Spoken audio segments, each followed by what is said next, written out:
Jeepers Creepers 2001 movie breakdown, the terrifying origin of the creeper. Released in 2001, Jeepers Creepers brought a fresh wave of horror to the early 2000s by blending classic road trip tension with supernatural terror. Written and directed by Victor Salva, the film introduced audiences to an unforgettable creature known simply as the Creeper, a demonic predator who feeds on human body parts to survive. With strong performances, eerie atmosphere, and a horrifying ending, the film quickly earned a cult following and remains one of the most haunting horror experiences of its time.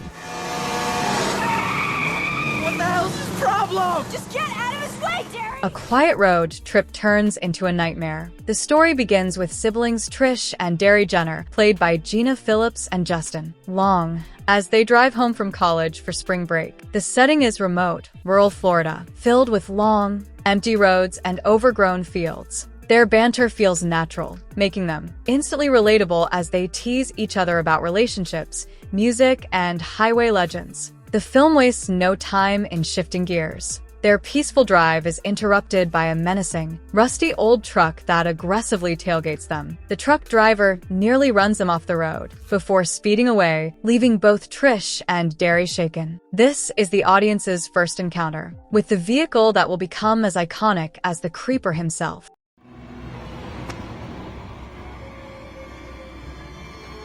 A sinister church and a dark discovery. As they continue their journey, Trish and Derry pass an old, decrepit church. To their horror, they see the same truck parked outside. The driver is dumping what appears to be a bloodstain, bundle wrapped in a white sheet down a large pipe sticking out of the ground. This moment is deeply unsettling, not just because of what they see, but because the driver is methodical, unbothered by being seen, and clearly hiding something horrific. Against Trish's better judgment, Derry insists they go back to investigate. When they return, the truck is gone. What follows is one of the most memorable scenes in horror. Derry, determined to know what was dumped in the pipe, crawls inside and drops into an underground chamber. There, he discovers a grotesque lair filled with hundreds of preserved, mutilated corpses sewn together and displayed on the walls. Among them are the legendary prom couple who disappeared years ago. The scene is not just terrifying, it feels ancient and ritualistic, like something out of a long-forgotten nightmare. Derry escapes the lair and warns Trish, and together they flee, knowing something beyond human comprehension is now hunting them.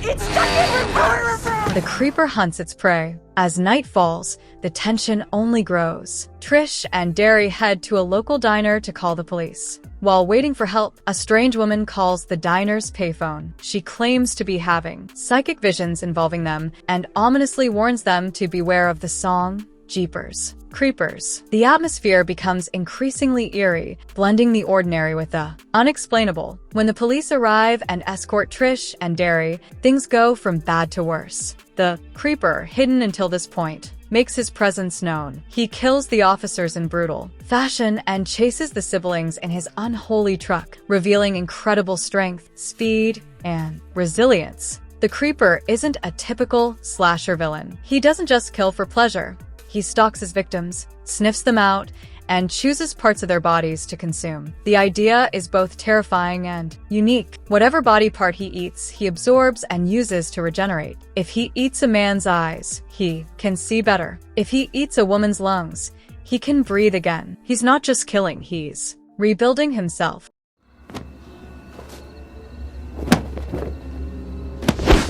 Giselle's prophecy and the Creeper's feeding cycle. Trish and Derry soon cross paths with Giselle Gay Hartman, a local psychic played by Patricia Belcher, who offers chilling insight into what's happening. Giselle tells them about the Creepers. Nature. He is a creature that rises every 23rd spring for 23 days to hunt, kill, and feed. He cannot be stopped because he's not alive in the human sense. He is a centuries-old being driven by an insatiable need to consume specific human traits. According to Giselle's vision, one of the siblings is fated to die before the night ends. She doesn't know which one, but she's certain the creeper has already chosen. This revelation intensifies the emotional tension. For the first time, Trish and Derry begin to confront the possibility that one of them may not survive. They seek refuge at a nearby police station, but even there, safety is an illusion. The creeper infiltrates the building, effortlessly dispatching armed officers. At one point, he tears through a wall, literally sniffing each sibling to decide which one he wants. His senses go beyond human. He smells fear, pain, and potential.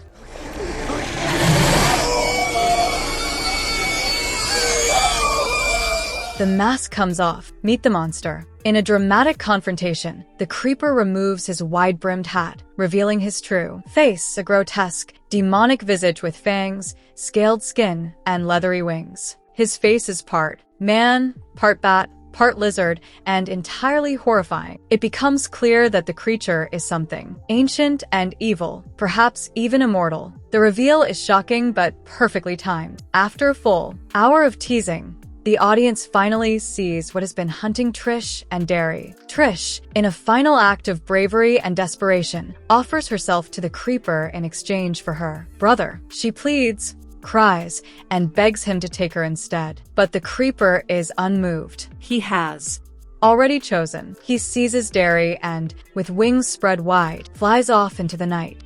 The horrifying ending. The film ends on a grim, unforgettable note. In the final scene, we are taken to the creeper's hideout once more. The haunting melody of Jeepers Creepers plays in the background as we move through the dark corridor. Finally, we see Derry, his lifeless body now hollowed out, his eyes missing. The creeper has taken what he wanted. The camera pans out, showing Derry's body as part of his grotesque collection. The screen fades to black, leaving viewers in shock. Why Jeepers Creepers stands out. Jeepers Creepers works because it subverts expectations. It begins like a classic thriller with two teens running from a deranged driver, but then transforms into something darker and mythic. The creeper isn't just a killer, he's a supernatural force with lore, patterns, and a cycle of terror that suggests a long and terrifying history. The performances are grounded and believable. Justin Long's portrayal of Derry captures the fear and helplessness of someone in a situation far beyond their understanding. Gina Phillips plays Trish as strong, brave, and emotionally raw. Their sibling bond adds heart to the film, making the ending even more tragic. Visually, the film is eerie and effective. The rural setting, the dark highways, the empty diners, and the church-turned lair all build an atmosphere of isolation and fear. The creeper's truck is as much a character as he is rumbling, ancient, and unstoppable. A new horror icon. The creeper became an instant horror icon. He doesn't speak, but his actions, presence, and design are enough to terrify. His ability to fly, regenerate, and track his prey through scent gives him an edge over most horror villains. He's not driven by emotion or revenge.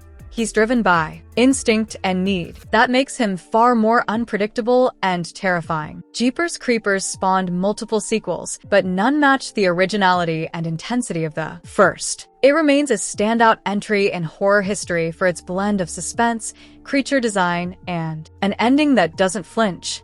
The last takeaway. Jeepers Creepers is more than just a monster movie. It's a story about curiosity, fear, and fate. It reminds us that evil doesn't always wear a mask. It may be something ancient, patient, and unstoppable, just waiting to feed again. With its unique premise, unforgettable villain, and gut-wrenching finale, the 2001 classic continues to haunt audiences and holds its place among the best horror films of its era.